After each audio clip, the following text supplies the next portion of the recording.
하나님 아버지 감사드립니다. 이렇게 또 귀한 하루를 주시고 우리가 주님의 전에 나와 또 성경 공부를 하며 주님에 대하여 조금 더 알아가고 주님의 말씀을 더 묵상하는 시간들이 되게 하여 주시옵소서. 역사 속에서 역사 가운데서 주관하시는 하나님을 만날 수 있게 하여 주시옵소서. 또한 우리가 역사를 주관하시는 주님을 그 역사를 보면서 우리가 더욱 우리의 믿음이 굳게 세워지고 주님과 더욱 가까워지는 그런 시간들이 되게 하여 주시옵소서. 주님께 감사드리며 예수님의 이름으로 기도드립니다. 아멘. 네, 지난주에 이제 굉장히 그 광대한 내용을 많이 다루게 되었어요. 또 이제 너무 내용이 길다 보니까 제가 생각한 게 혹시나 또 하게 되면 분리시켜서 파트 A랑 파트 B로 했으면 좋았겠다.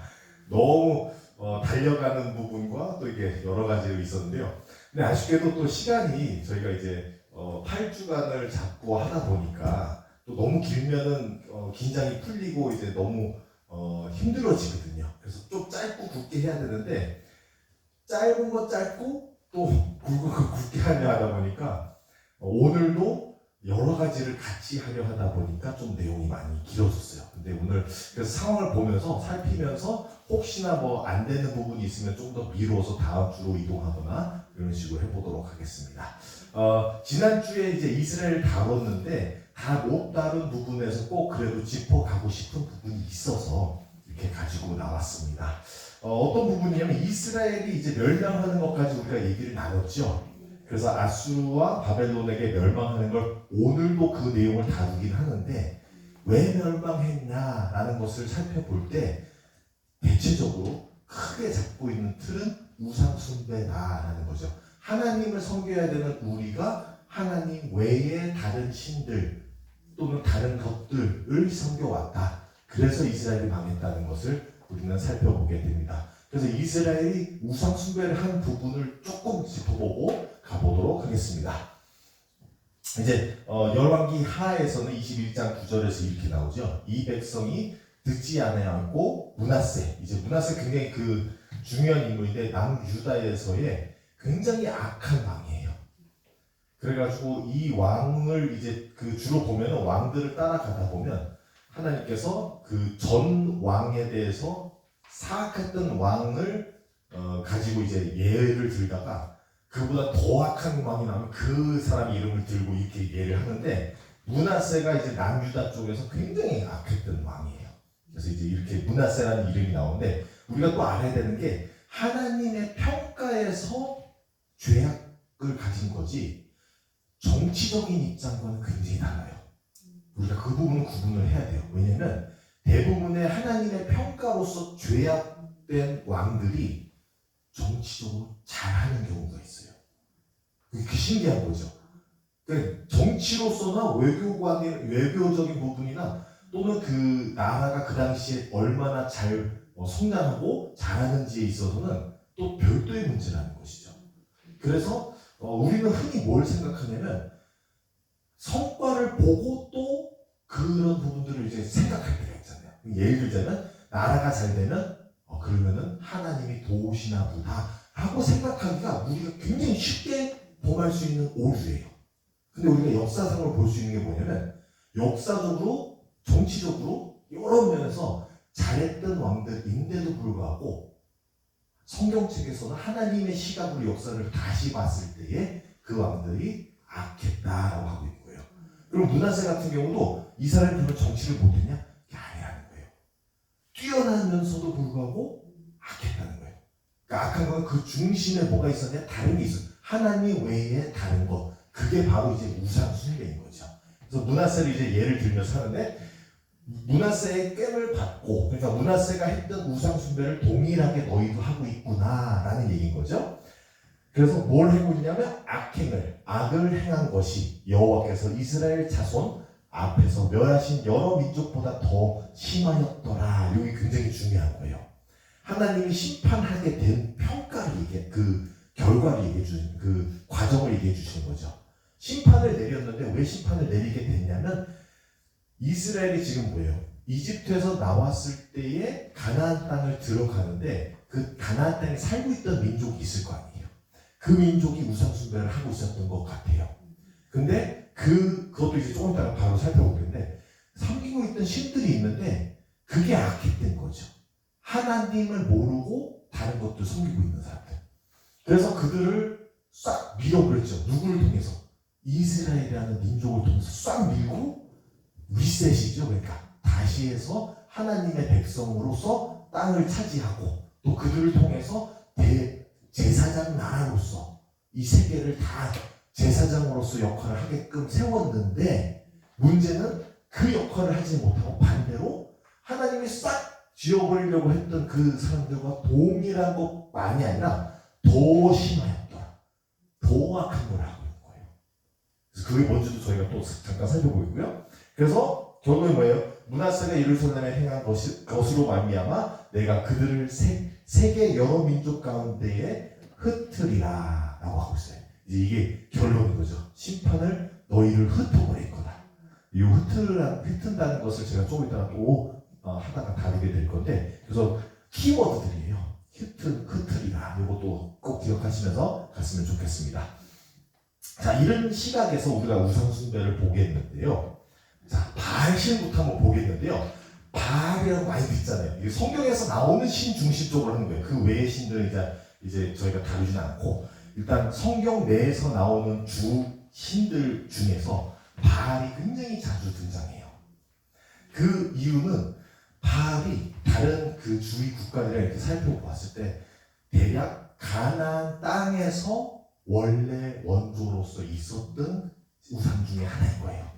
그러니까 뭐 외부에서 그냥 가지고 들어온 신들보다는 이스라엘이 우상 숭배를 했던 신들이 대부분 그 땅에서 이미 섬기던 신들.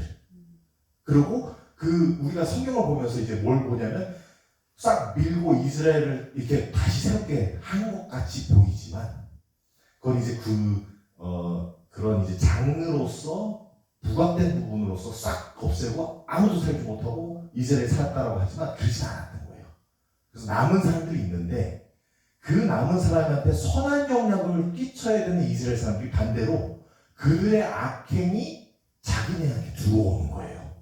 그러니까 이 신들이 다 어디 출신이냐면 그 지역 출신인데 그 지역에 가서 살면서 그 지역의 여호와를 하나님을 전도해야 되는데 반대로 역전도가 되는 거죠.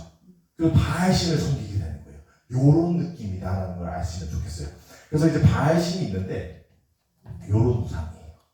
그러니까 우리가 또 이제 굉장히 머릿속에서 다양한 이제 그런 이미지들을 갖다 보니까 요즘은 또 워낙 이미지가 잘 화려하게 된 것들이 있는데 우상들이 굉장히 단순했죠. 그때는 단순하고 본인들이 손으로 만들다 보니 디테일을 들어가기에는 굉장한 이제 그런 예술적 그런 게 있어야 되고 그런 것보다는 굉장히 빨리 많이 만들어내고 또 많은 사람들이 이제 전파하기 위해서에 쉽게 그래서 우상들도 크라고보다는 주로 이제 손만에 들어가서 이렇게 꽂고 다니거나 갖고 다니던 경우들이 더 많다는 거죠. 그래서 그런 식으로 이제 바알신이 있었고 그다음에 또 같이 맞물려서 많이 나오는 아세라는 이제 나무의 신이라고 하고 번성의 신 뭐 이제 그런 여러 가지 같이 맞물려 있는데 그래서 아세라 기둥도 같이 많이 나와요. 그래가지고 주로 이제 나무에다가 그런 이제 나무를 박아놓고서는 거기서 이제 그런 이제 종교 행사를 하는 거죠. 그러면서 이제 요게 이제 아세라 그리고 요게 기둥이 이제 아세라 기둥 같은 그런 느낌으로 가고 있어요. 근데 이제 우리가 흔히 봤던 그런 모습보다는 이제 굉장히 단순화되어 있고 우상인데, 그러니까 우상이라고 보기에는 이제 우리가 우상이라는 것도 성경적 표현이지만 실질로는 부족이 더 가깝죠.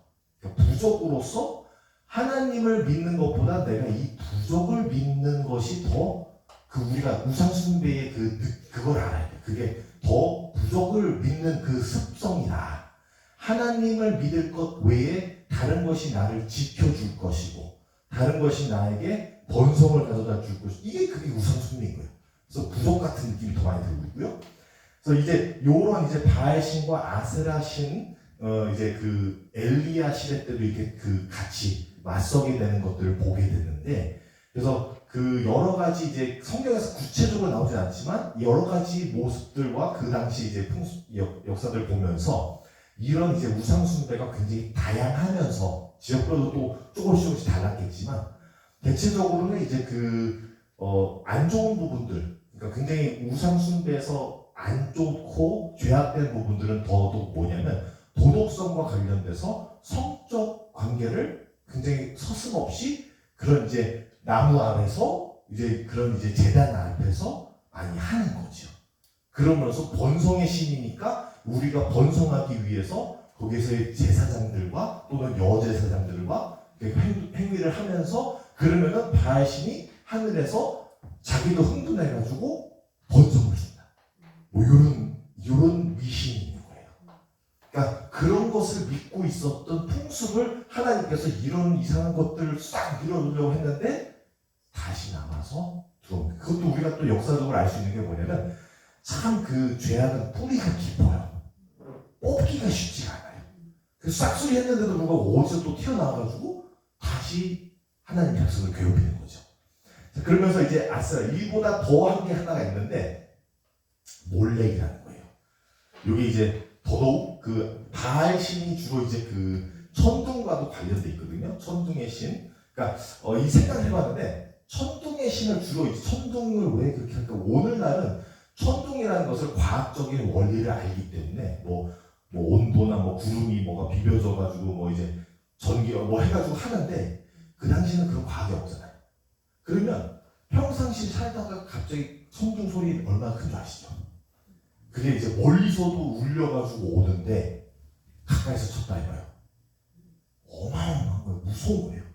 그러니까 천둥이라는 굉장히 무서워하고 있는 데서 신이 진노하셨다. 이런 느낌인 거죠. 미신적으로. 그러니까 이제 천둥의 신, 전쟁의 신, 뭐 이런 식으로 이제 묘사들이 되는데 그런 입장에서 몰렉도 그러니까 바알과 아세라를 가끔은 이제 많이 주로 같이 가다 보니까 또 뭐라고 하냐면 이제 바알 신을 남편과 아세라 신을 또 부인으로 보는 경우도 생기는 거죠. 그러니까 여신이니까. 그러면서 이제 섞다 보니까 또 나중에 몰렉이라는 신이 나중에 이제 왔는데 요것도 이제 요 두 신 사이에서 났다 뭐 이런 식으로 이제 또 와전이 되는 거예요.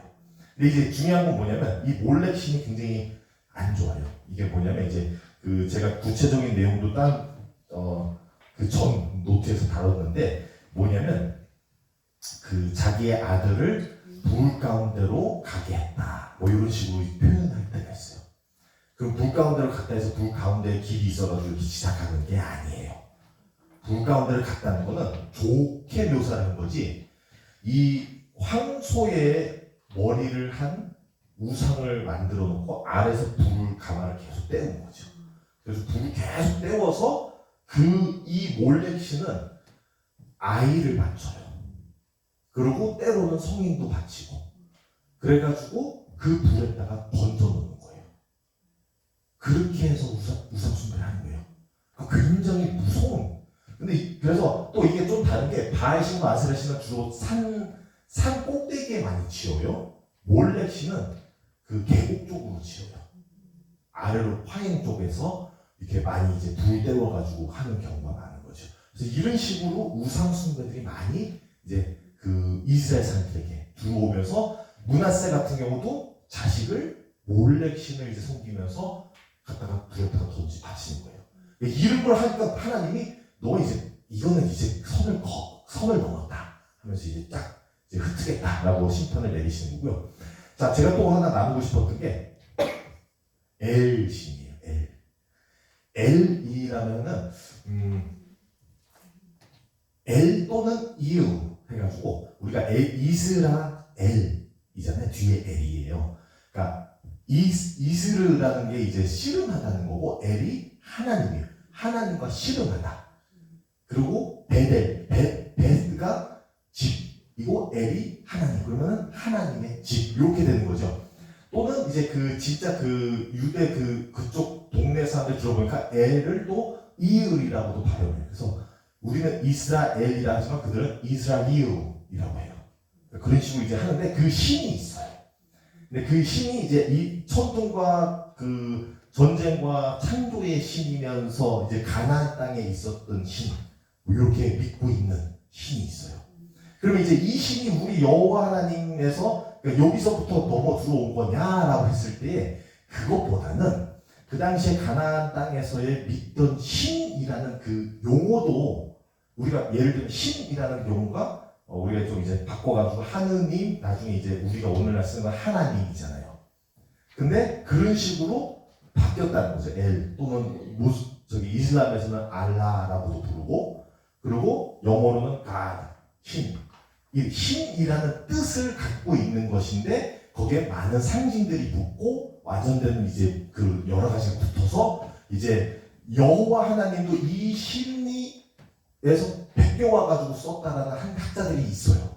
근데 그것보다는 신이라는 단어로서 갖다가 사용한 거지 본인들이 그 엘이라는 신도 나중에 성장해가는 거거든요. 사람들이 이제 문화로서 표출하면서 자기들 안 들어간 거거든요. 그러면서 특징들을 갖다 놓는데 대부분 비슷하죠. 특징들이 바알신과 몰레신 계속 연달아 가는 거예요. 그래서 우리 여호와 하나님도 이런 이제 창조와 창동과 이런 신이라고 보지만 우리가 믿는 하나님은 그 모든 것을 통틀어서 다스리는 신이라고 우리가 알 수 있습니다. 그래서 우리가 잘 알아야 되는 게 어디서 먼저 시작됐다 이런 문제들이 있지만 우리가 믿는 하나님은 이런 것에서 만들어져서 나온 과정이 아니라 물론 우리가 가는 과정에서는 신학적으로 배워가지만 우리의 여호와 하나님이 뚜렷하게 존재하고 살아계신 하나님인데 우상이 아니라 우리에게 본인을 하나씩 알려주시는 거예요. 계시라고 하죠. 그래서 굉장히 달라요, 느낌이. 자, 그 다음에 그래서 이제 요런 게 있죠. 엘이라는 게 많이 나오는데 창세기 33장 20절에서도 이렇게 나와요. 거기 단을 쌓고 그의 이름을 엘렐로이 엘렐로헤 이스라엘이라고 하였다. 그러니까 똑같이 엘과 로에 이스라엘의 하나님은 이스라엘의 하나님이십니다. 라는 거예요. 그래서 엘이 뭐예요? 엘이 천둥의 신, 이 신이 아니라 신이라는 단어다. 그래서 하나님은 이스라엘의 하나님이시다. 라는 의미를 가지고 있다. 라는 걸 좀 알고 갔으면 좋겠어요. 그래서 혹시나 이제 제가 보시면 언제나 성격 공부가 좀 더 변증학적인 부분이 많죠. 그걸 하는 이유가 뭐냐면 혹시나 다른 데서 못 들어왔던 게 딱 들어오면은 놀라실 수 있어요. 그러면서 어떤 분들 신앙이 흔들릴 수 있어요. 근데 제가 바라는 건 적어도 여기서라도 좀 흔들려서 궁금한 게 있으면 물어봐가지고 여기서 해소를 했으면 좋겠지. 밖에 나가가지고 이상한 질문들 듣고 흔들리면은 누가 답해줄 수가 없을 때가 있어요. 그래서 그런 분 아니면 그래도 다행히도 있으니까 언제든지 와서 또 물어보시면 같이 한번 찾아볼 수 있겠습니다. 그래서 엘이라는 것은 누가 와가지고 막 엘이라는 신이 있고 너희가 거기서 베껴갔다 이런 말 들을 필요 없으세요. 신이라는 단어예요. 자, 그래서 우리는 이제 우상 숭배라는 게 어디서 어떻게 더 이스라엘에게 와전돼 갔냐면 나중에 보면은 이제 언약궤도 하나의 부적과 같이 아까 말씀드렸지 우상 숭배 부적같이 쓴다고 언약궤 부적같이 해가지고 블레셋 사람들이랑 전쟁을 할 때 갖고 나갔다가 전쟁 망하고 뺏기고 그러니까 뭐가 돼요? 이 부적은 안 되나 보다 해가지고 뭐 했어요? 팽개쳤죠. 그러니까 이게 더 이상 안 되니까 팽개쳤어요. 근데 그게 아닌 거죠. 이게 되는 게 아니라 이거는 상징성을 가지고 있는 것이고 똑같은 게 뭐예요? 예수님 시대 때 똑같아요. 이게 뭐냐면 우리가 부족화하는 성향이 있다는 걸 얘기해주고 있는 거예요. 항상 부족해요. 그래서 예루살렘 성전도 부족이라고 생각해가지고 이스라엘이 북이스라엘과 남유다가 망하기 전에 꼭 했던 얘기가 거예요. 우리는 예루살렘 성전이 있으니까 우리는 망하지 않아. 예루살렘 성전이 부족이 아니죠. 하나님이 계시니까 그게 하나님이 지키시는 거지 하나님이 여기 계시지 않을 수도 있는 거고 하나님이 여기 거하는 사람들이 마음에 하나님을 모시지 않으면 하나님 거기 계실 수 있을 필요가 없는 거죠. 그러다 보니까 이 부족도 망해버리는 거죠. 그런 일들이 일어난다. 우리가 계속 우상 숭배를 너무 좀 크게 평가할 때가 있는데 작게 봐서 우리는 뭐냐면 부족화하는 것. 모든 걸 부족으로 보는 거죠.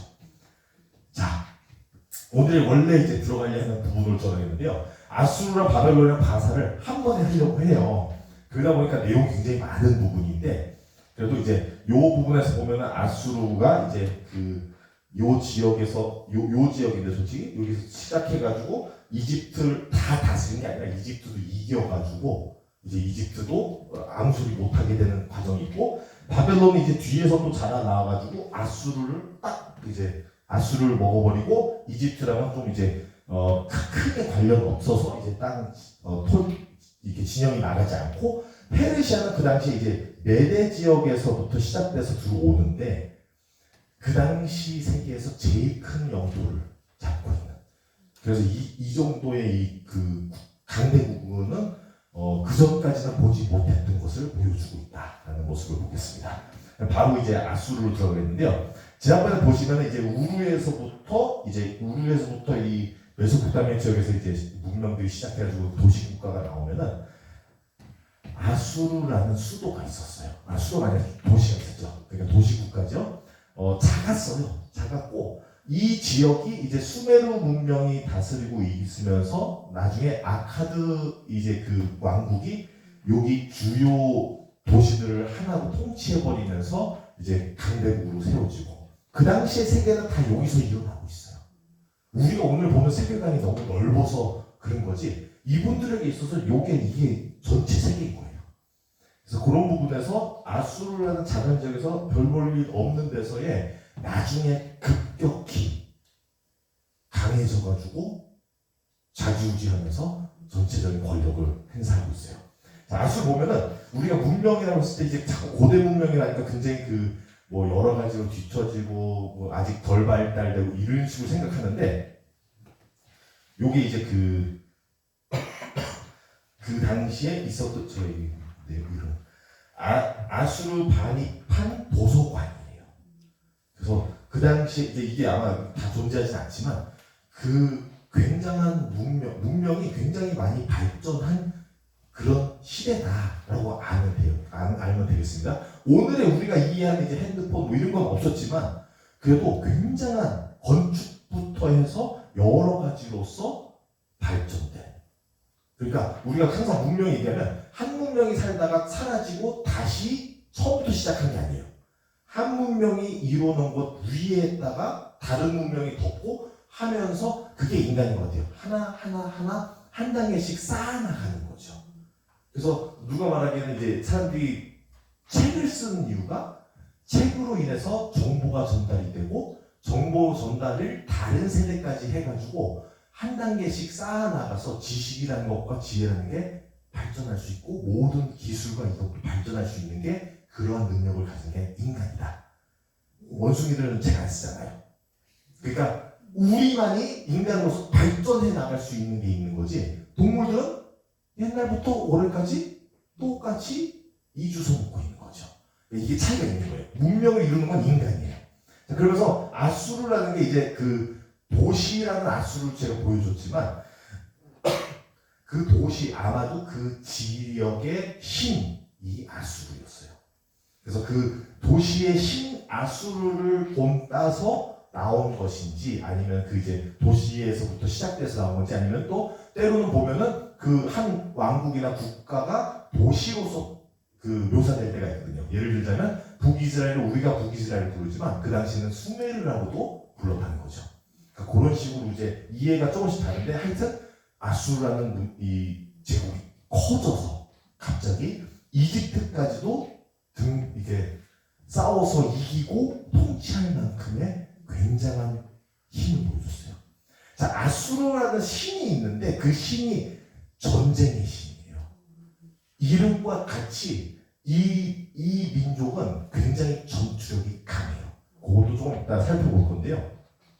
그래서 굉장히 무역도 발전하고 경제력도 발전하고 이제 전투력도 굉장히 그 당시와 좀 다른 전쟁에 대한 전략이 달랐어요. 그래서 그런 것들이 많이 발전한 것을 보게 되겠고요.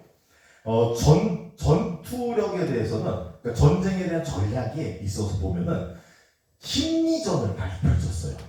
공포를 심어주는 거예요, 적에게. 그래서 이게 그 그림이 그냥 간단하게 몇 가지가 그림이 있는데 요게 아수르 신이에요. 그러니까 항상 표현될 때 활을 들고 있어요. 전쟁의 상징 활을 들고 있어요. 그리고 이 아수르 전략을 제가 또 이제 세부적으로도 넣어드렸는데 다 말씀드리진 않고 간단하게 얘기하면 공포를 심어주기 위해서 적군을 굉장히 잔인하게 살해를 하든지 부분만 잘라놓고선 고통스럽게 살게 하든지 죽어있는 시체에다가 살아있는 사람까지 같이 묻어놓든지 벽에다가 산 사람을 묻어놓든지 그 이제 침범해야 되는 그 성 앞에다가 기이다는 작대를 꽂아서 사람들을 거기다 걸어놓는 거예요. 잔인하죠. 그걸 보고 사기가 안 떨어질 수가 없는, 그 당시에는 보지도 못했던 공포인 거예요. 그러니까 마치 그 꿈에서 막 공포가 나올 만한 그것을 막 보여주는 거예요. 굉장히 잔인해요. 근데 그러면서의 적들이 우리는 여기 걸리면 죽는다 라는 걸 알아서 아수르가 온다는 소식만 들으면 짐 싸고 갔어요, 사람들이. 그 정도로 공포심을 심어줘가지고 웬만하면 대등하지 못했다는 거죠. 그리고 이것도 이제 이제 지금 그 적군을 지금 이제 목을 베려고 하는 그런 장면들을 계속 이렇게 기록해보고 있어요. 굉장히 그 전투에 있어서는 잔인하고 그만큼 강력했어요. 아수르 신과 같이. 그들은 근데 이제 이게 같이 맞물리잖아요. 종교심이 같이 붙어 들어가요. 왜냐면 종교에서 시작했잖아요. 이름이 아수르 신이에요. 전쟁의 신인데 이들은 사명감을 갖고 있어요. 사명감이 뭐냐면 신이 우리를 전쟁을 치르게 했다 라고 해서 시작을 하는데, 그러면서 전쟁을 이기면 뭐가 돼요? 우리 신이 더 우월한 게 더 증명이 돼요. 그리고 또 전쟁에서 이기면 더 많은 부가 들어와요. 그러니까 또 신이 부어준 거다. 그러니까 이게 맞물리잖아요. 그러니까 이게 한번 굴러가다 보니까 이게 쫙 해가지고 나중에는 이 모든 잔해가 이게 모든 게 합리화되는 거예요. 종교로서 하나 신이 이걸 허용하신다, 이걸 명령하신다고 되는 거예요. 이거 어디서 많이 들어본 느낌 같지 않아요? 우리 십자군 전쟁이나 이제 여러 가지 세계 역사 보면은 우리 그 기독교가 하나님이라는 이름을 걸고 악행을 했던 것들, 이게 인간이라는 거예요. 이 잘못된 것을 시작해가지고 합리화하기 시작하면 이게 나중에 가서는 그 굴러가는 바퀴가 어마어마해지고 걷잡을 수가 없어요. 그러면 그게 나중에는 멈추기도 쉽지 않으면서 죄악이 죄악으로 굴러가기 시작해가지고 그냥 이제 끝내 우리 모두가 다 멸망으로 가는 것이죠. 그런 모습에서 아수르가 신이란 종교랑 이게 모두가 같이 맞물려가지고 굉장히 그 자기네 잔인한 것들을 합리화했다. 자, 그러면서 그 중에 이제 또 중요한 부분이 뭐냐면 우리가 아수르에게 누가 망해요? 북이스라엘 망하죠. 북이스라엘이 이제 그 기원전 722년경 아수르에게 망하면서 대규모의 강제적 이주가 있어요. 그러니까 이들의 정책이 뭐냐면 너희가 복종하지 않으면 너는 우리 신을 거부한 거다 해서 죽이거나 아니면 이제 다시 너는 우리의 통치 아래 있어야 돼 하고 통치하는데 통치 방법이 뭐냐면 섞어버려요. 섞어가지고 강제로 섞는 거죠. 그래서 강제로 혼인 맺고 막 이렇게 섞어 놔가지고 전통 혈통을 없애버리는 거죠. 그러니까 반항하려면 자기 민족성이 강해야 되는데 민족성을 흩어버리는 거예요. 그러니까 우리 민족이 아닌데 이제 이런 식으로 돼버리면은 더 이상 싸울 이유가 없어지는 거예요. 그렇게 해서 약화시키는 거예요. 그러니까 아수르가 여러 면에서의 굉장히 머리가 비상했던 거죠. 전투에 있어서나 자기의 통치에 있어서나. 그리고 여기는 보면은 아수르도 줄을 갈라놓고선 다스렸어요.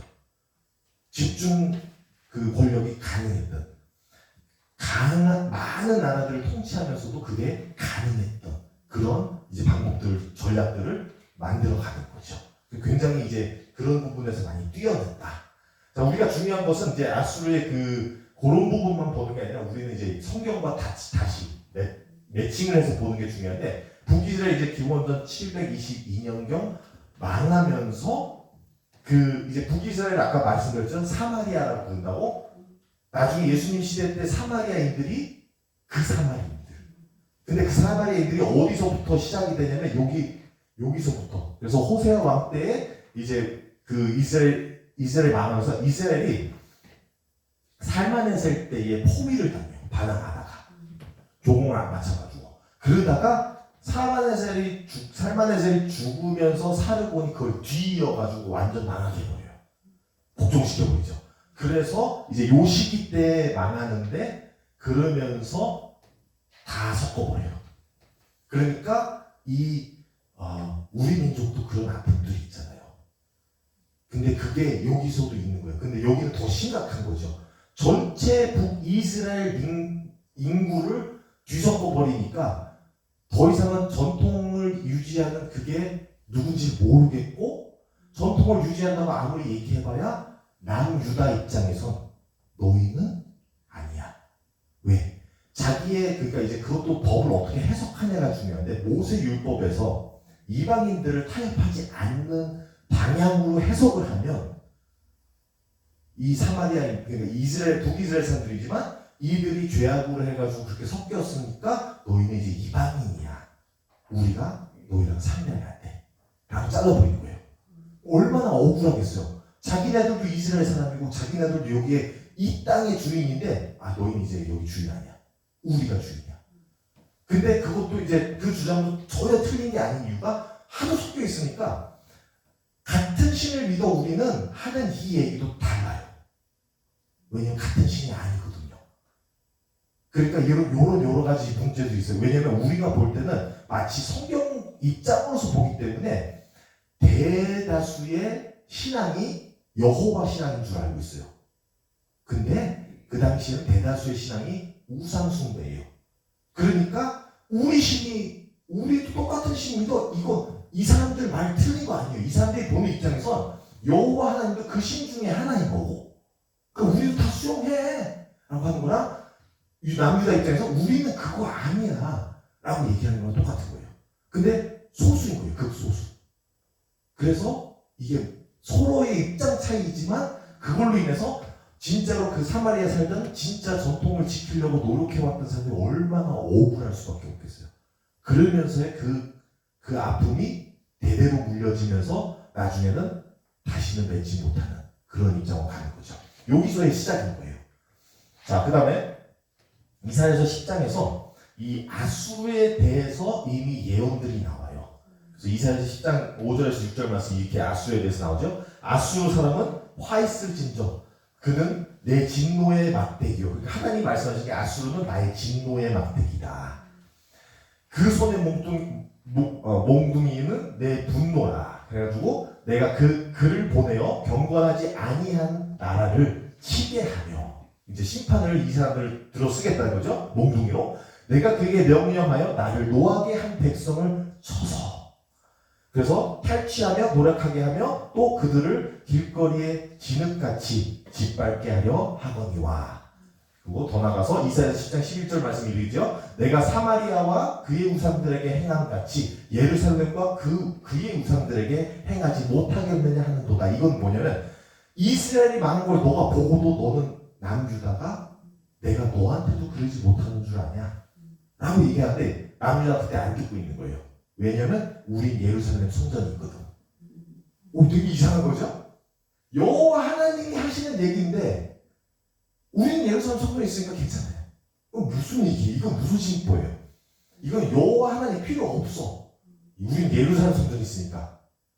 근데 이것 또한 먼 얘기가 아니에요. 마치 하나님 더 잘 믿을 필요 없어. 나 구원 얻었으니까. 예수 그리스도에 인해서 나 구원 얻었으니까 나 하고 싶은 대로 살아도 돼요. 구원 있으니까. 이거랑 뭐가 달라요, 이게? 굉장히 위험한 거예요, 이게.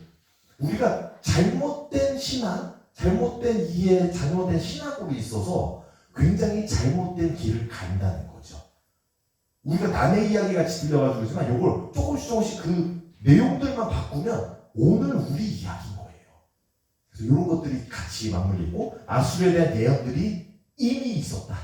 하나님의 몽둥이였다. 라는 부분 또 좀 이따가 시간이 되면 또 다시 짚겠고요. 그래서 바로 바벨론으로 들어가는데 바벨론 예언부터 바벨론 일단 망한 것부터 시작할게요. 기원전 586년경 이제 남유다가 멸망하고 그 당시에 시드기야가 마지막 왕이었고 그 다음에 느부갓네살이 가서 이제 포위하고 이제 시드기야 아들들 눈앞에서 죽는 거 보고 눈 뽑아가지고 목에다 쇠사슬 걸고 끌고 가요. 마지막 왕 끌려가는 것으로 남유다까지 이야기가 접혀요. 자, 이 바벨론. 그래서 이 바벨론이 또 우리가 문명, 옛날 고대 문명이라서 그 못 살았다 생각하잖아요. 굉장히 그 바벨론이 아름다운 도시들에 대해서는 유명했대요. 그리고 그걸 이제 어떻게든 저는 이렇게 보여주려고 하는데, 또 하나의 뭐가 상징이 있냐면 파란색을 주로 이제 많이 사용하는데, 파란색을 내기가 쉽지가 않다고 들었어요, 저는. 그 당시에. 오늘날도 우리가 뭐 직접 색깔을 만들지 않잖아요. 너무 뭐가 풍요로워서. 근데 파란색 또는 이제 그 자주색, 뭐 보라색 이런 이제 왕들이 가끔 입었던 옷들이 우리가 만들기 힘든 색깔들을 많이 입었다는 거죠. 근데 그 중에 파란색도 그때 파란색과 황금색으로 덮쳤다는 건 무슨 얘기를 해요? 부가 넘쳐난다는 거죠. 그러니까 그런 얘기를 해주고 있대요, 바벨론이. 그러면서 이제 많은 이제 지구라트, 그래가지고 이 피라미드 같은 내용도 있고, 그래서 이런 것을 이제 바벨론이 잘 살았다는 걸 일단 말씀을 드리고 싶고, 바벨론을 이제 시작하면서 먼저 예언부터 말씀을 드릴게요. 바벨론이 강대국이 되기도 전 아직도 작은 하나의 그 민족일 때에 이런 이사야서에서 예언이 나왔어요. 이사야서 13장 1절과 5절과 6절 이렇게 말씀을 나누겠는데요. 모스의 아들 이사야가 바벨론에 대하여, 바벨론 나오죠? 바벨론에 대하여 받은 경고라. 우리가 먼 나라에서 하늘 끝에서 있으며 곧 여호와와 그의 진노의 병기라. 바벨론은 여호와의 진노의 병기라. 땅을 멸하려 함이로라. 너희는 애곡할지어다. 여호와의 날이 가까웠으니 전능자에게서 멸망이 임할 것이로다. 여호와의 날이라는 또 개념이 있는데 여기 너무 복잡해서 이제 간단하게 말씀드리자면 심판의 날이 왔다라는 거예요. 누구를 통해서? 바벨론을 통해서 심판 날이 다가왔다. 회개하라라는 얘기인 거예요. 자, 그러면서 바벨론에 대해서 이미 바벨론이 그 강대국이지 전에부터 당시에 이 얘기하고 있을 때는 이거 무슨 얘기야 하고 했던 거예요. 절대 바벨론에 그 강대국이라 보지도 못했던 뭐 하나의 도시가 뭘 어떻게 하겠어 이런 식인 거죠. 근데 어마무시하게 커져서 굉장한 부와 굉장한 힘으로 그 당시를 평정화시키죠. 그런 이제 계획이 이미 있었다는 거예요. 그 다음에 또 하박국 1장 6절에서 말씀이 이르죠. 보라, 내가 사납고 성급한 백성, 곧 땅이 넓은 곳으로 다니며 자기의 소유가 아닌 거처들을 점령하는, 갈대아로 나와요. 갈대아 사람을 일으켰대요. 근데 이제 갈대아라고 나오잖아요, 여기서. 갈대아가 또 어디서 많이 들어봤죠? 갈대아 우루. 갈대아는 이제 영어로 이제 캘디언스라고 하는데 그 당시에 우루 지역에 많이 거하던 사람들. 전에도 보면 수메르 문명의 그 도시 중에 하나가 뭐예요? 바벨론이에요. 그러니까 그 지역에 살던 갈대아 사람들인데 나중에 바벨론을 수도로 하면서 바벨론 제국이 바벨론이라 불려지는 거예요. 근데 이 민족성은 갈대아 사람들이다. 그러니까 제가 이제 여기 노트에서 시작하면서 얘기를 했지만 조금 정리를 다시 해드리자면 아수르가 있고 바벨론이 있고 또 페르시아가 있는데 우리가 너무 다른 국가들이 막 싸우고 이런 걸로 생각하는 것보다 한국 역사로 다시 가져온다면 백제신라 고구려와 비슷하다라고 생각하면 더 이해가 쉬워요. 그러니까 언어가 크게 다르지 않고 서로 소통도 가능하고, 그러니까 큰 그 문화의 변경이 아니라 비슷한 지리에서 비슷한 문명들이 비슷한 문화가 교류되고 있는 데서의 조금 더 어느 쪽 지역이 갑자기 살아났다가 덮었다가 또 다른 지역이 살아났다 이렇게 되는 역사예요. 그러니까 좁은 공간에서 다 비슷비슷한. 근데 이제 자기의 국가의 전통성을 자기들은 이제 강조하는 거죠. 근데 우리가 전체 큰 맥락으로 봤을 때 그러한 같은 언어를 쓰고 있는 다른 이제 그 왕조와 다른 가문들 뭐 이런 느낌들이 이제 강대국으로 세워져 가지고 나가는 거죠. 자, 그런 부분에서 갈대아 우루, 그러니까 바벨론을 갈대아 우루라고 했어요. 갈대아 사람들이 바벨론 수도를 하면서 바벨론이다라고 불려지는 거고요. 자, 바벨론을 다시 돌아가서 먼저 우리가 살펴본 간단히 이거는 좀 짚어보면 갈게요. 다 하지 않고요. 예전에 전에 나눴던 얘기였는데 길가메시 얘기 들어보셨죠? 이게 이제 바벨론보다는 이제 수메르 문명이 그대로 이게 바벨론인 거예요. 근데 이 문명에서 나온 길가메시의 홍수 이야기가 노아의 홍수 이야기가 있고 또 비슷한 바벨탑이 지금 바벨의 지구라트와 지금 바벨탑 사건과 또 비슷한 면들이 있고 또 그 다음에 이제 모세의 십계명과 그 이전에 있었던 히브라의 법정과 굉장히 비슷한 요소들이 있죠. 근데 그러면서 또 시기적으로 보면 솔직히 이쪽이 더 여러모로 앞서가요. 바벨탑 사건은 이야기가 저 먼 이제 노아의 홍수 다음의 이야기를 우리는 갖고 있지만 실질로 이 모세 오경이 쓰이던 시기, 마지막 최종 편집이 되고 있던 시기는 포로 시기예요. 바벨론에서 편집하고 있었을 가능성이 높아요.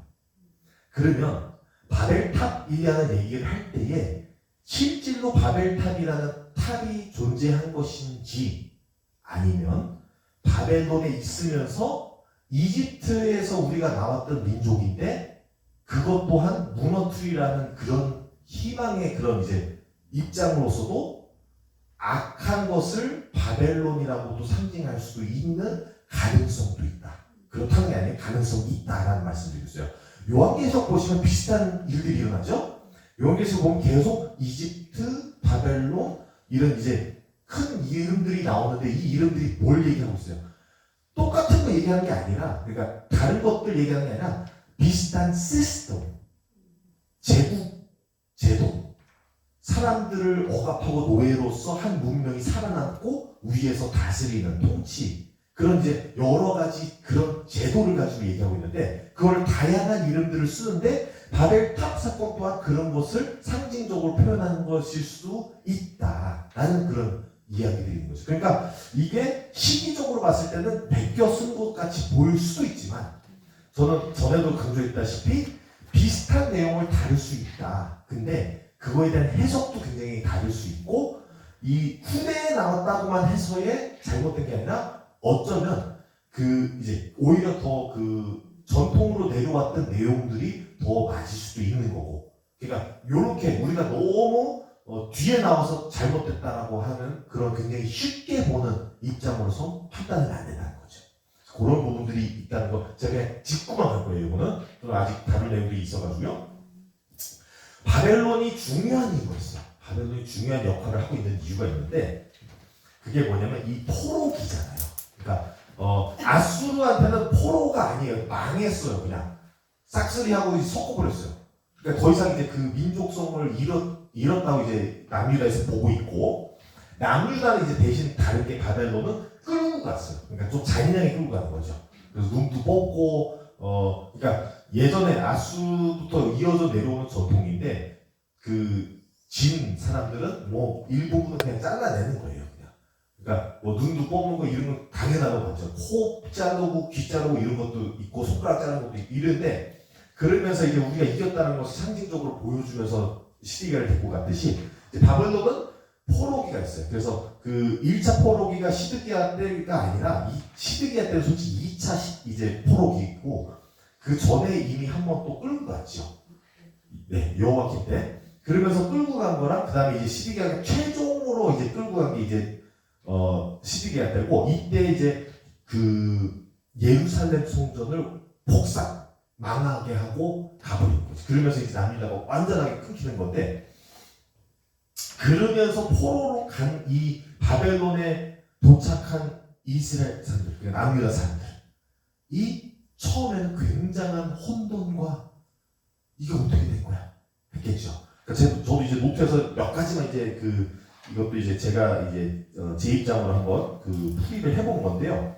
뭐냐면 이런 여러 가지 질문들을 해봤을 거다라고 저는 이제 생각을 해서 쓴 거예요. 왜냐면 이게 근거가 아예 없는 게 아니라 이런 내용들도 인해서 신학이 발전이 돼요. 이스라엘 사람들이.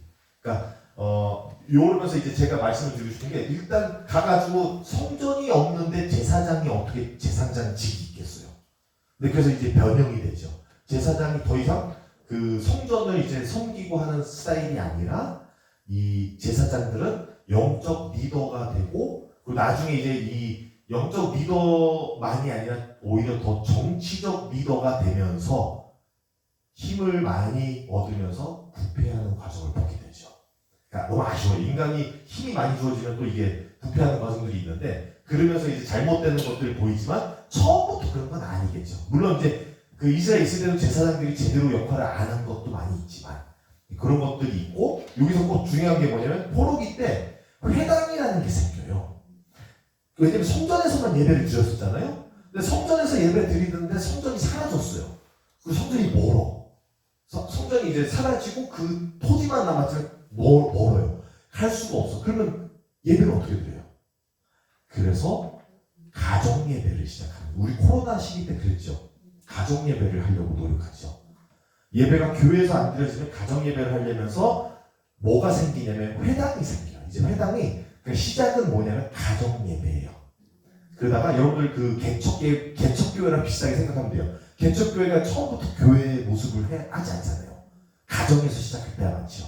그러다가 그게 좀 더 커지면 어디로 이제 그 렌트해가지고 들어가면 거기가 이제 예배 그 기도처가 되고, 거기에 이제 더 이제 규모가 커지고 뭐 재정적인 이제 여유가 있으면 성전을 짓는 거죠. 그렇게 해서 짓는 게 이제 회당이다. 그러니까 그 원리가 바벨론에서 시작된 거예요. 그러니까 요것도 뭐냐면 그 포로기 때 예배당을 잃은 사람들이 예배를 어떻게 드려야 되냐 했을 때에 시작이 된 문화인 거예요.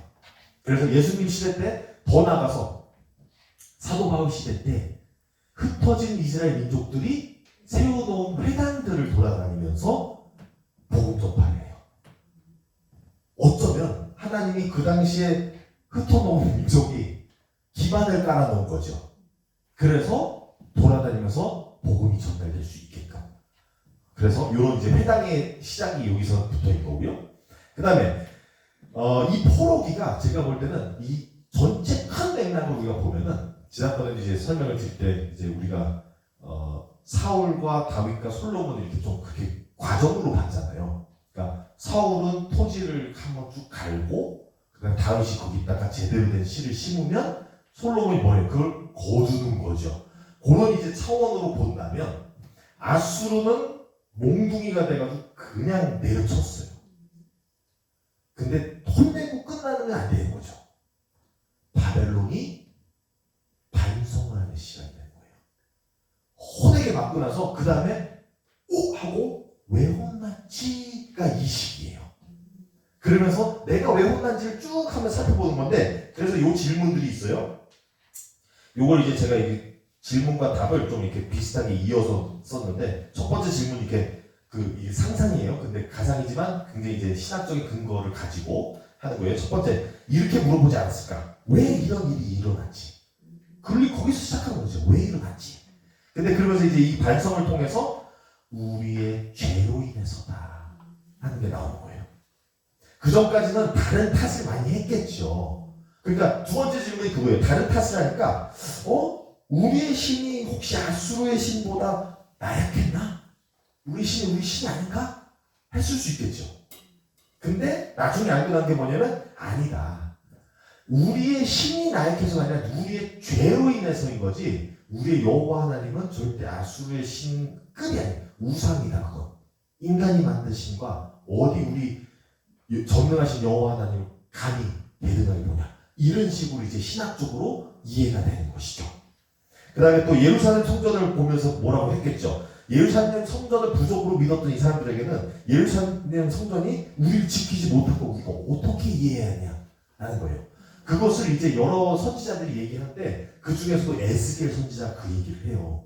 예루살렘 성전을 이제 환상에서 보는데 예루살렘 성전에서 하나님의 영이 나와서 바벨론으로 오는 걸 봐요. 그러니까 그 이해가 뭐냐면 예루살렘 성전을 떠났다, 하나님의 영이. 그러니까 떠난 것을 가지고 그 빈 곳을 가지고 그게 하나님이 계신 곳이라고 하는 것 자체가 잘못됐다는 신학적인 이해를 알려주는 거예요. 그래서 그런 식으로의 신학적 정리가 되는 거죠. 그 다음에 이제 거기서 또 이제 요거는 좀 더 이제 민족성을 나가는데, 우리는 과연 누구고 여기서 뭐 하고 있는가라는 이제 질문들을 하는 것이죠. 그럴 때에 이 바벨론에 온 거는 우리의 죄로 인해서 왔지만, 그래서 뭘 하냐면 자기의 정체성을 다시 다지는 시간을 가져요. 그래가지고 우리는 어디서부터 왔지? 아까 말씀드렸죠. 이 포로기, 이 반성하는 이 시기에 대부분의 성경, 이제 그 히브리 성경의 구약이죠. 대부분이 여기서 최종 편집이 많이 이루어져요. 그러면 이 최종 편집에 들어간 내용들 우리가 왜 모세오경이 여기서 편집이 마무리가 대부분이 되냐? 다시 짚어보는 거예요. 우리가 잘못된 일이 있으면은 처음에는 주변 불평하고 화부터 내고 울고불고 할 수 있겠죠. 그리고 시간이 좀 지나면은 탓을 하겠죠. 그 다음에 단계가 있어요. 탓하고 뭐 하다가 그 다음에 나중에 제대로 된 반성으로 들어가면은 되돌려봐요. 쭉 해서. 이스라엘 사람 어디까지 되돌려봤냐면 쫙 해가지고 천지 창조까지 되돌렸어요. 해서 보니 우리의 하나님 여호와 하나님은 천지 창조를 만드신 하나님인데 그가 아수르신보다 못할 사람이 아니다. 못할 분이 아니다.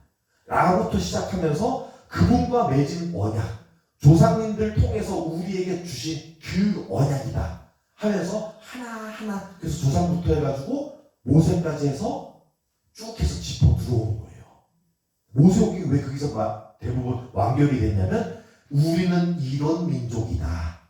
이스라엘에서 출애굽을 하고 약속된 땅에 우리가 들어간 민족이다. 그러면 거기서 다 나오죠. 정체성. 우리의 하나님에 대한 이제 정체성도 나오고, 우리 하나님과 언약 맺은 민족이 나오고, 그리고 우리는 그 땅이 우리의 것이라고 나오고, 그리고 우리는 그 믿음으로 인해서 믿음을 줬기 때문에 여기에 왔다까지 해서 완성하게 다 나오는 거예요. 물론 우리가 그냥 그런 이해 없이, 그런 역사적 이해 없이 그냥 성경만 보면 창세기 출애굽기 레위기 이래가지고 쭉 넘어가요. 이게 배경에 깔려 있는 거예요. 이걸 완성한 이유가 있다는 거예요. 저자의 목적이 있어요. 기록만 남기고자 하는 것보다는 이거를 통해서 너희는 이런 백성이야. 이집트도 너희를 건져내신 하나님이 바벨론에서 건져내지 못하시겠느냐라는 질문까지 가는 거예요. 그래서 그런 역사적인 배경에서의 이제 대부분의 성경이 지금 마무리가 되고 있는 거고요. 자, 그러면서 이제 또 하나 이 반성기 때 영적인 또는 민족성에 있어서 정리가 다시 잘 되고, 제가 아까 말씀드렸던 흩으셨다라는 부분을 한번 생각해 볼 거예요. 하나님께서 이스라엘 민족을 흩으셨는데 흩으시는 사건들이 이제 성경에서 여러 번 나오죠. 아까 말씀드렸던 바벨탑 사건에서 흩으셔요. 근데 이제 우리 죄 때문에 흩으신 거죠. 근데 흩은 게 이제 부정적으로만 보는 우리의 성향이 있어요. 왜냐면 심판이니까 부정적으로만 봐요. 그러니까 우리의 잘못에 대한 처벌로 보기 때문에. 근데 생각해 보세요.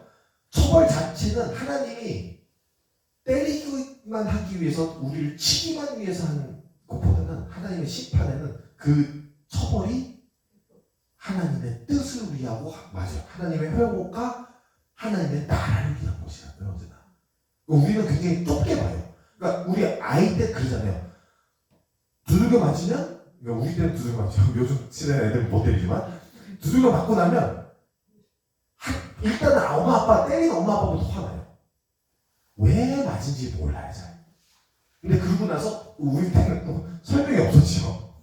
알아서 터득 해야 되죠. 근데 알려주면, 그러니까 성장하면서 내가 그 나이가 돼보고, 내가 부모가 돼보고, 내가 아이들을 키우고 하니까 그게 그거였구나가 나오잖아요. 이스라엘이 그 정도 성숙도가 오려면 시간이 걸려요. 바벨탑 사건이 그런 거예요. 우리가 그런 성숙도를 없이 본다면 딱 그냥 하나님 치시고 끝났다라고 볼 수 있겠지만, 성숙해 본다면 그냥 친 게 아니에요.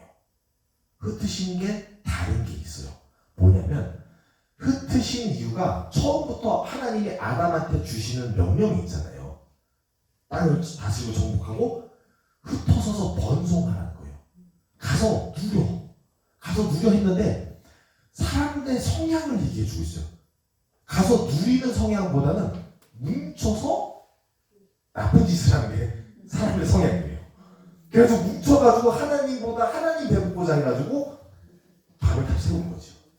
그러니까 하나님은 자기의 명령은 가서 누리는 건데 말을 안 들어요. 쳤어요. 그럼 혼낸 거라고 우리 처벌로 보지만 그로 인해서 뭐가 이루어져요? 벗어나서 흩어서서 다른 예와 구약 얘기했지만 신약으로 들을게요. 예수님께서 지상 명령을 주시죠. 그래서 사도행전에서도 이제 기다려서 성령님을 받으면 너희가 이제 예루살렘과 사마리아 땅 끝까지 해서 가서 전파라 했죠. 갔어요? 성령님 받고 여기가 졌사오나이다 하고 여기 있는 거예요. 그러니까 얘네들이 지금 나가가지고 전토를 해야 되는데 뭘 하고 있어요? 여기서 뭉쳐만 돌고 있는 거예요. 그래서 뭐예요? 일단은 처음에 유대인들도 박해를 가해요. 그러니까 조금 흩어져요. 그 다음에 강대국으로 로마로 갖다 쳐요. 쫙 흩어져가지고 쫙 해가지고 다 흩어져 버린 거죠. 그래서 복음이 이제 회당하면서 이제 전도가 되는 거예요. 하나님의 목적이 끝내 이루어지게 되는데 과정이 우리가 말을 안 들으면 일단 맞고 시작해요. 처음부터 때리지 않으시죠.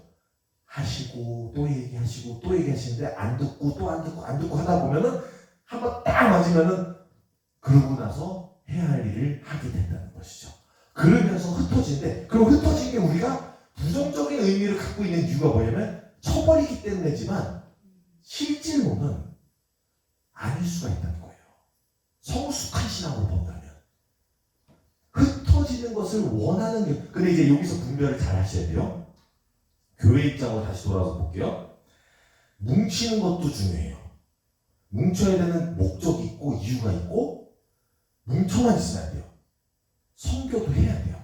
전도도 해야 되고 나가야 되는 것도 있어요. 사역이 건강한 교회가 되려면 뭉치는 사역과 흩어지는 사역이 잘 이루어져야 돼요. 밸런스 있게. 그래야만 제대로 된 사역이 이루어지는 거 교회가 건강해요. 그래야.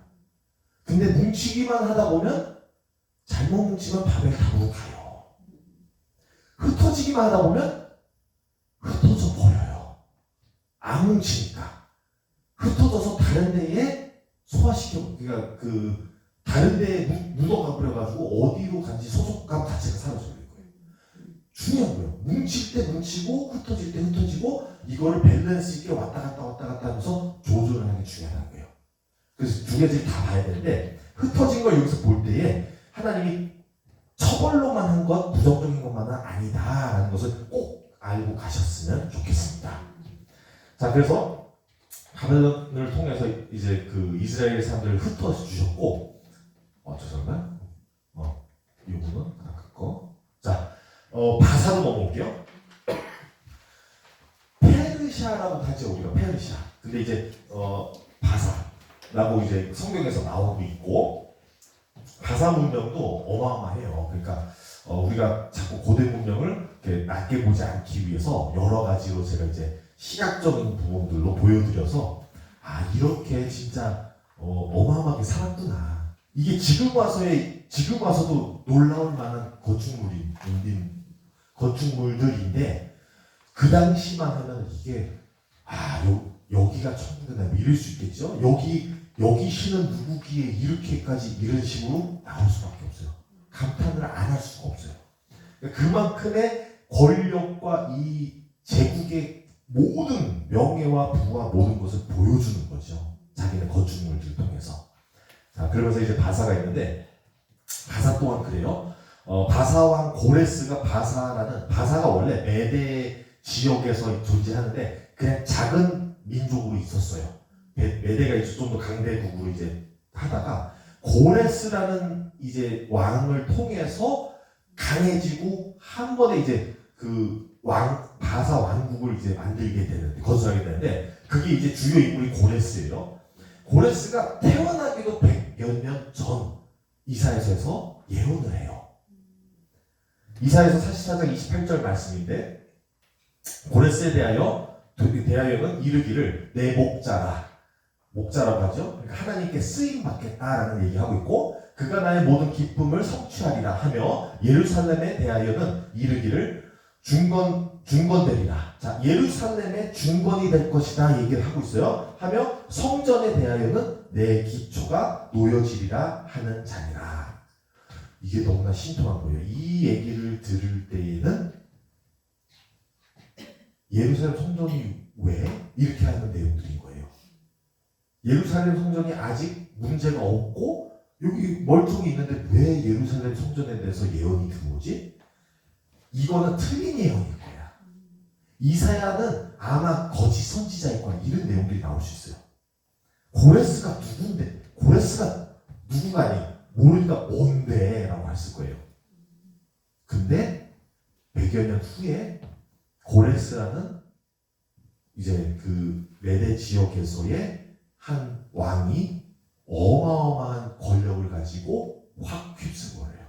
그래가지고 바사가 지금 앞서서 나온 모든 왕국들보다 제일 규모가 커요.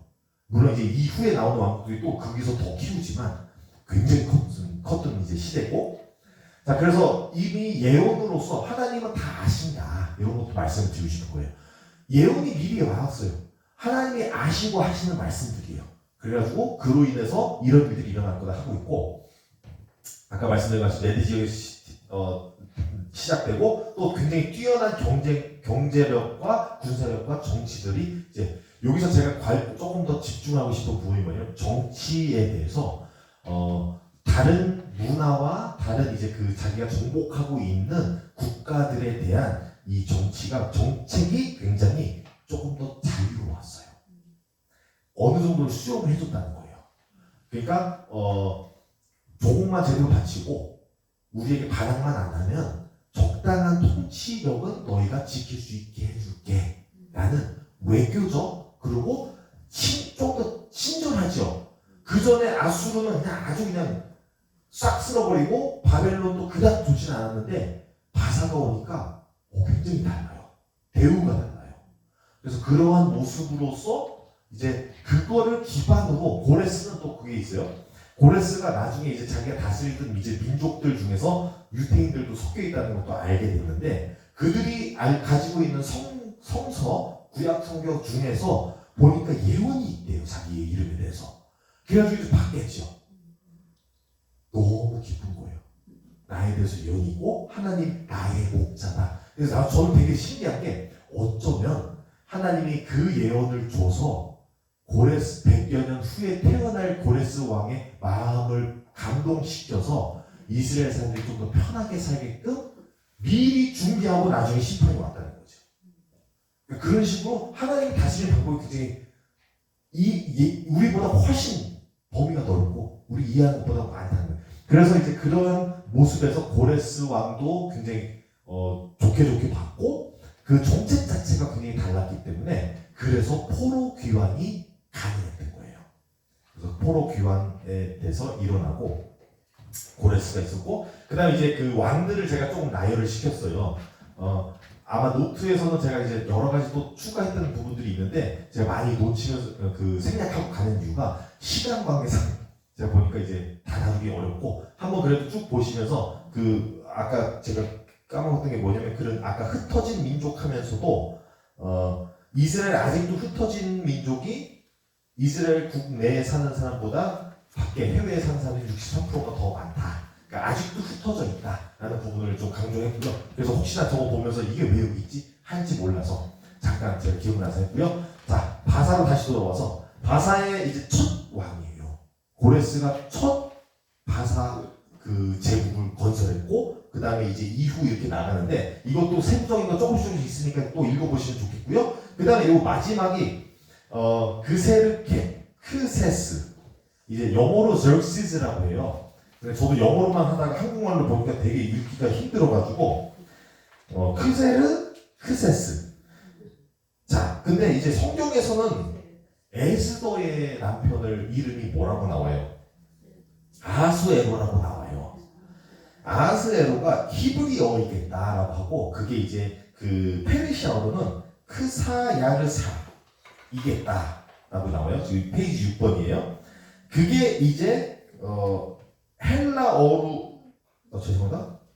헬라어로 돼가지고 번역되니까 크세스. 그러니까 이제 저도 이게 왜 이름이 다른데 이 인물, 그래서 그냥 별명인가 이렇게 했는데 이제 보니까 대략, 그러니까 이것도 정확한 것보다는 이럴 수 있겠다라는 데서의 가능성이 높다라는 것을 얘기하는 부분에서 이 이름의 차이점이 있죠. 문화적으로 조금씩 다르게 부르는 그런 부분에서에 있을 수 있겠구나. 우리가 또 뭐 바벨론도 보면 알잖아요. 그 다니엘의 친구들, 새 친구들도 이름이 다 다르죠. 그러니까 우리도 일제 시대 때 이름들 바뀐 분들도 계시고 하잖아요. 그냥 여러 가지의 그런 이제 아픔의 역사인 거죠. 그런 것들이 같이 맞물려 있다. 그래서 아마도 에스더 이야기가 성경을 다시 또 계속 역사와 성경 해야 되는 게 역사적인 내용들이다.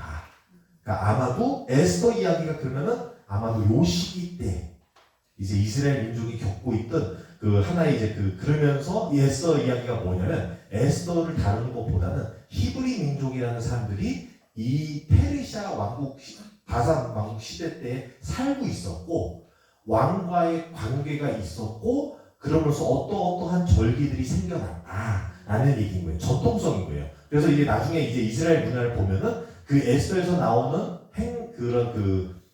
절기들을 지키는 전통들이 여기서 유래됐다는 걸 증명하는 것이 되는 거죠. 그래서 에스더가 되게 성경에 왜 들어갔냐라고 하는 학자들도 꽤 많이 있어요. 왜냐면 하나님에 대해서 언급이 많이 없어요. 여호와 하나님을 내용으로 다루지 않고 그냥 기도했다 뭐 이런 정도의 내용으로 끝나기 때문에 굉장히 이제 여기 왜 들어가 있을까 하지만 그래도 에스더의 내용도 어쩌면 보면 하나님께서 그게 두신 이유가 있겠구나 라는 부분이고요. 그래서 이제 페르시아 시대까지 해서 이렇게 들어가고 있고요. 제가 이제 요거를 결론으로 일단 들어갈게요. 이 세 가지를 같이 봐서 아수르는 성경 말씀으로서 뭐라요? 하나님의 심판의 몽둥이 막대기라고 하고 있고 바벨론은 여호와의 날, 심판 날 요걸 조금 다르게 얘기해서 반성의 날이라고 저는 이렇게 해석을 해봤고요. 그 다음에 바사는 나의 목자다, 포로 귀환에 대해서도 가능하고 또 성전 재건하는 거에 대해서도 얘기가 나오고 있다 라고 했을 때 요거를 세대를 이렇게 쭉 해서 보면은 아수르로 죄악된 이스라엘 갖다가 치고 그 다음에 바벨론으로 반성을 해서 하나님과의 관계를 다시 잡고 회개하는 시간 그리고 나서 바사를 통해서 다시 복귀할 때에 제대로 된 영적 재정립과 민족성과 그래서 가서 뭘 해야 되는지 뚜렷한 목적을 가지고 돌아오게 되는 거예요. 자, 그래서 이제 시대별로 같이 묶어서 보려고 제가 해서 오늘 좀 많은 내용을 지금 간략하게 가지고 축소시킨 거고요. 여기서 말씀을 제가 역대하 36장 22절에서 23절까지 말씀 좀 길어가지고 제가 짜놨어요. 이렇게 나오죠. 요걸 말씀을 드리기 전에 제가 설명해야죠.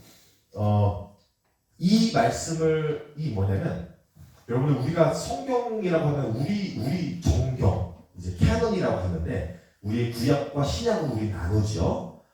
히브리 사람들은 성경에서 신약이 없죠. 예수님 믿지 않으니까. 근데 그러면 이스라엘 사람들에게 있어서는 히브리 성경은 구약만 있어요. 물론 거기에 우리가 없는 책들이 들어가 있어요. 근데 거기서 구약이면 제가 말씀을 드리고 싶은 건 뭐냐면 이게 이제 다음 주에 같이 이어져서 나올 내용이지만 항상 중요한 건 뭐냐면 책에서 앞부분도 중요하고 맨 뒷부분도 중요해요. 왜냐하면 앞부분은 서론으로서 앞으로 무슨 내용이 나올지를 설명해 주죠. 예를 들자면 태초에 하나님 천지 창조하신 하나님의 역사다 라는 걸 알려주고 시작하는 거예요. 그 다음에 마지막 결론이 중요한데 우리는 말라기서예요. 히브리 성경의 마지막 결론 바벨론과 페르시아 시대 때 마지막 최종 편집이 되면서의 결론을 어디서 맺느냐 역대하에서 맺어요. 그래서 역대하를 제가 가져온 거예요. 마지막 장이 36장이에요. 마지막 절이 22절에서 23절이에요. 그러면 결론을 뭘로 내리냐는 걸 말씀을 드리는 거예요. 이게 히브리 사람들의 정체성과 신앙의 고백이라는 거죠. 여기서 또 하나 제가 아까 잠깐 놓쳤던 부분 꼭 언급을 하고 가기를 바래요. 이 바사 문화를 통해서 이게 바벨론과 바사와 이게 통해서 무슨 일이 일어나냐면 이제 메시아 사상이라는 게 생겨요. 메시아 사상이 생기는데 우리가 이해하는 메시아와 달라요. 아시죠? 다들 많은 설교를 들어봐서 아시는데 간단하게 설명을 드리자면 그 당시에는 이 이스라엘 민족에게서의 구원이라는 것은 해방이에요. 독립이에요. 그죠? 정치적, 군사적. 그래서 이 성경을 재정립을 이 시기 때 했다 했죠? 이 시기 때 그래서 뭘 자꾸 강조하냐면 모세오경을 계속 강조하는 거예요. 왜 이스라엘 사람들이 그렇게 율법에 매여요? 거기에 정체성과 모든 게 다 들어가 있어요. 그게 뭐가 들어가 있냐면 모세가 들어가 있어요. 왜 모세가 중요하냐면 모세가 어떤 인물이에요? 이집트의 억압에서 해방시킨 독립군이에요. 독립자예요. 메시아 사상이 그건 거예요.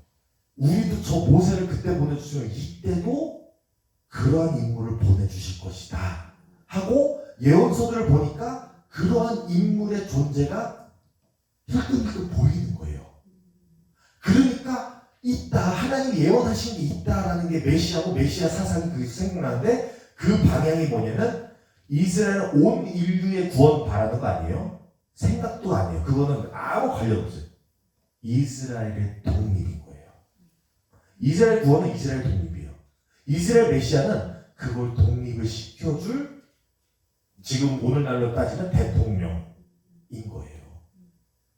그렇게 봐야지. 그래서 이스라엘 사람들이 예수님이 왔을 때 메시아로 보지 못하는 이유들이 한두 개가 아닌 거예요.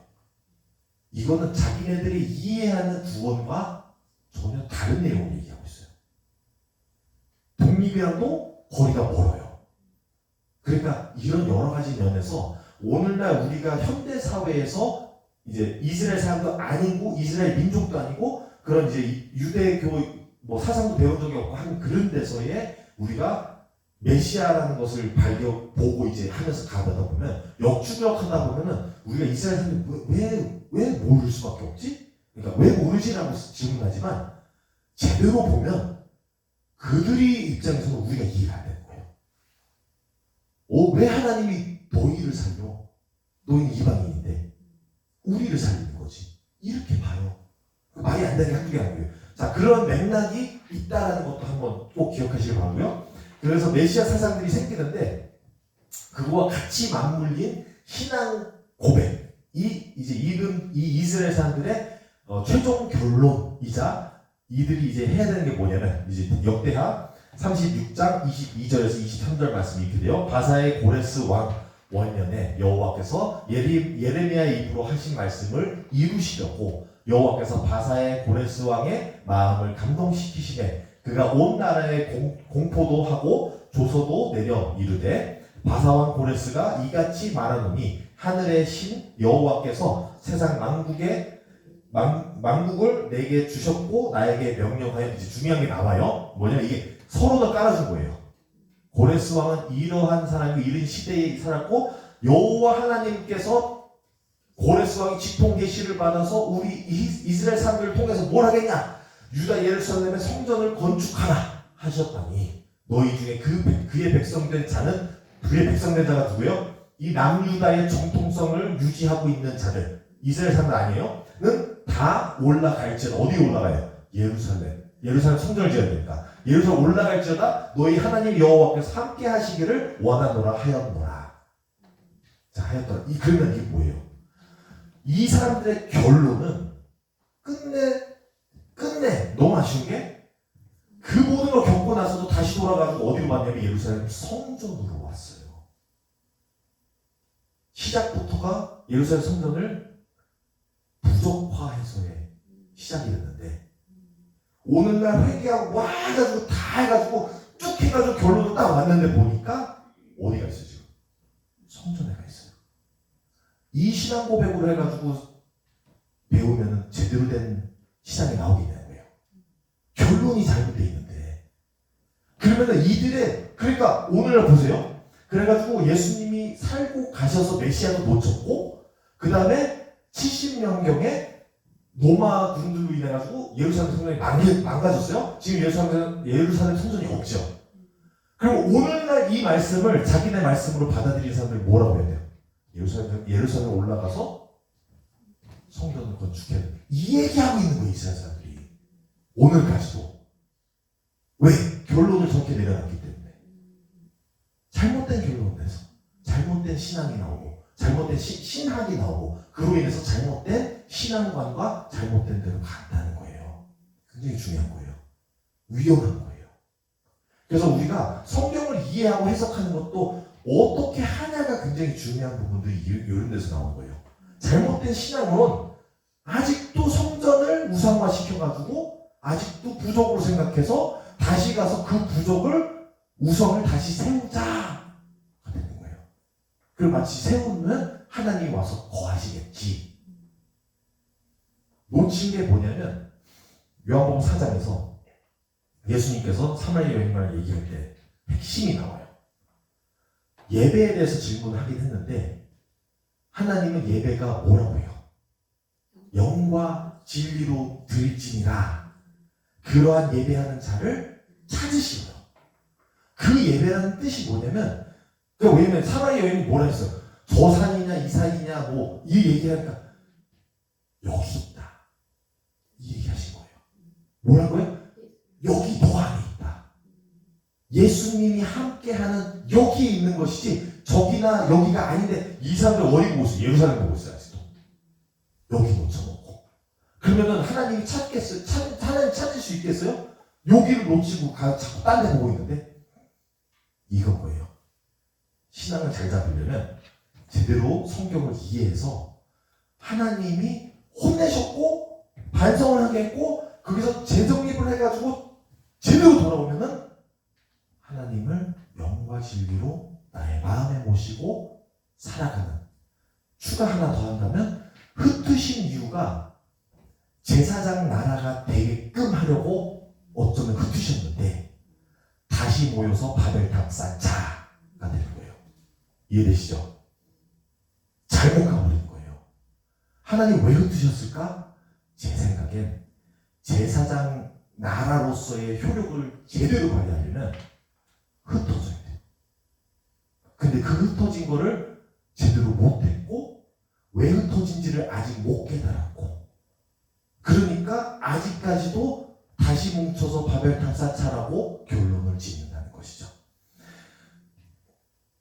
결론을 다 드리고 싶은 건 아니고 이런 역사를 통해서 우리도 배워야 되는 건데 이런 부분에서 우리가 하나님이 진정으로 하시는 그 말씀이 무엇인지를 깨닫는 성령님이 우리와 함께 하셔서 우리가 엇나가서 우리의 우상과 부족과 바벨탑 쌓는 것이 아니라 진정으로 하나님을 찾고 우리 마음 가운데서 우리의 삶 가운데서 그분을 찾으며 살아가는 저와 여러분들이 되시길 바랍니다. 기도하겠습니다. 하나님 아버지 감사드립니다. 오늘 또 귀한 시간을 내어주셔서 하나님 아버지의 말씀과 하나님 아버지께서 운행하시는 역사와 또 그 역사 가운데서의 우리의 죄와 또 우리의 항상 오해하고 잘못된 방향과 우리 자신을 비춰보게 되었습니다. 하나님 아버지, 우리가 이 자리에서 또 한번 매일매일과 같이 회개하며 나아가니 주님, 우리를 주님께로 방향을 맞추게 하여 주시고 아버지의 마음을 이해하는 데 부족함이 없도록 하여 주시고 진정으로 우리의 삶 가운데서 주님을 모시고 살 수 있게 하여 주시옵소서. 우리의 삶 속에서 세우는 부족들, 우상들을 다 내려놓고 오직 주 예수 그리스도만 붙잡고 살아가는 우리가 되게 하여 주시옵소서. 주님께서 우리 돌아가는 발걸음까지 지켜주시길 부탁드리며 감사드리며 예수님의 이름으로 기도드립니다. 아멘.